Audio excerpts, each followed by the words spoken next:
High বন্ধুরা, কেমন আছেন? এটা হচ্ছে তালের পিঠা।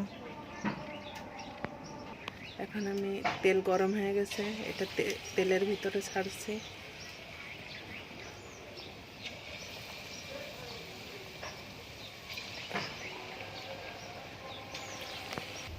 ফাইনালি আমার পিঠাগুলা দিয়া সব শেষ তেলের ভিতরে। দেখেন, এই যে আমি এখন নাড়াই ছাড়াই দিব।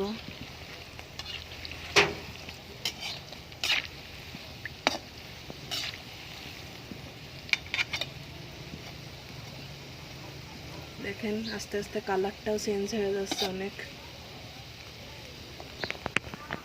দেখেন বন্ধুরা, কালারটা কত সুন্দর চেঞ্জ হয়ে গেছে, আরও চেঞ্জ হবে কালার। দেখে নেন কত সুন্দর একটা কালার হয়। পিঠাটা একটু সময় নিয়ে ভাজতে হয়। পিঠাটা যদি একটু সময় নিয়ে না ভাজি তাহলে ভিতরে কাঁচা থাকে। পিঠাটা একটু স্বাদের জন্য সুন্দর করে টাইম নিয়ে তারপর একটু ভাজতে হয়। ভাজলে পিঠাটা খাইতে অনেক স্বাদ লাগে। ফাইনালি দেখেন বন্ধুরা, পিঠাটা ভাজা আমার শেষ। এখন আমি পিঠাটা উঠাবো। দেখেন কত সুন্দর কালার আসছে পিঠাটায়।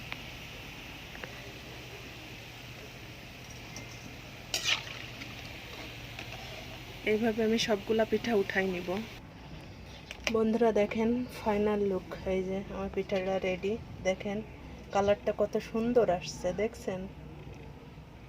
দেখলে মনে করেন খাইতে ইচ্ছা করতেছে, এরকম আর কি। সেই স্বাদ এই পিঠার স্বাদটা সেই স্বাদ।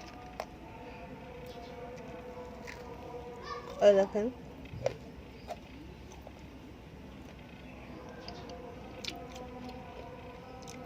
কত সুন্দর হয়েছে পিঠাটা। দেখেন খুব সুন্দরভাবে তৈরি হয়ে গেছে পিঠাটা। দেখেন ভিতরে কাঁচা নাই, একদম পারফেক্টভাবে তৈরি হয়েছে পিঠাটা। দেখেন দেখেন আপনারা